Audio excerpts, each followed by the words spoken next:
The Terracotta Army is famous worldwide, but its story begins with one relentless ruler, Qin Shi Huang.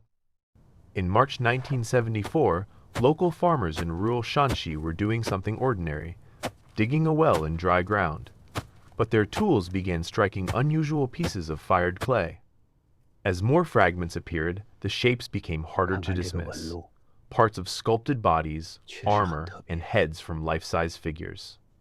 What began as a practical search for water soon opened into the Terracotta Army, part of the vast mausoleum complex of Qin Shi Huang, China's first emperor.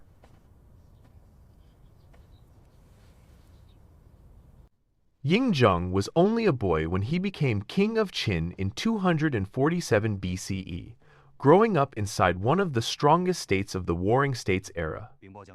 Around him stood a system already built for expansion, disciplined armies, officials, records, supplies, and messengers. By adulthood, he was positioned to attempt what no rival ruler had achieved, the elimination of every competing kingdom. In 230 BCE, Yingzheng, king of Qin, began the final wars to bring the warring states under one rule. Qin armies moved with enormous scale, but also with order, ranks, banners, horses, and spear lines advancing as parts of a single machine. Their infantry fought in disciplined formations, supported by powerful crossbows and bronze weapons made for coordinated battle. One by one, Han, Zhao, Wei, Chu, Yan, and Qi faced years of brutal conquest. By 221 BCE, the last rival state had fallen, and Yingzheng ruled a unified empire. This is the turning point. In 221 BCE, a conquering king declared himself China's first emperor. Unification did not end on the battlefield. Qin Shi Huang's government pushed standard forms of script, money, weights, and measures across lands that had once followed different rules. Independent state administrations were replaced by a centralized structure of commanderies and counties. Along imperial roads, orders, officials, soldiers, and messengers moved through the empire, making central control far more workable. The empire's power was measured not only in armies, but in hands, backs, tools, and quotas. Qin rule drew labor through taxes, service, and strict central authority, turning human effort into roads, fortifications, palaces, and broad rammed earth terraces.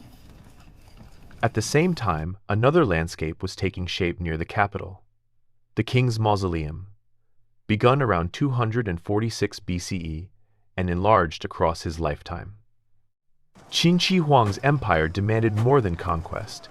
It demanded builders, crews raising palatial platforms, extending roads, and strengthening defenses under state command.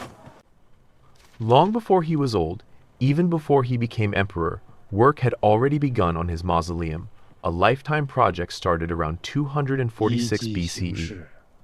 Each warrior began with clay, tools, and trained hands. Teams of craftsmen shaped life-size bodies and heads for a mausoleum project that had started decades before Qin Shi Huang's death.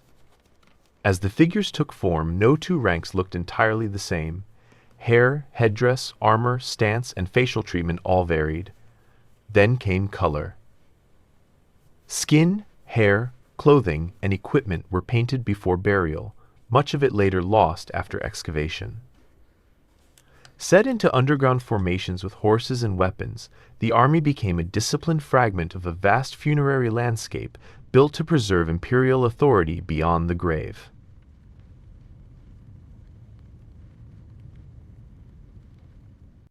The most famous attempt on Yingzheng's life came in 227 BCE, when Yan sent Jing Ke into the Qin court under the cover of diplomacy. In the controlled space of royal audience, the mission suddenly turned violent.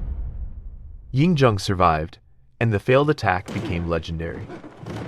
After threats like this, heavier guards and tighter palace control reflected a simple fact: supreme authority did not make him invulnerable. For the first emperor, longevity became a matter of state attention. Historical sources, supported by surviving Qin administrative texts, show real attempts to locate substances and methods thought capable of extending his life. Tradition says one expedition, led by Xu Fu, sailed east in search of immortals or elixirs, but its later story is uncertain. Qin Shi Huang died on tour in 210 BCE. Ancient accounts describe rivers and seas of mercury within the tomb, while elevated readings around the mound lend cautious support. Its interior remains unknown. In the end, Qin Shi Huang was neither simple hero nor simple villain.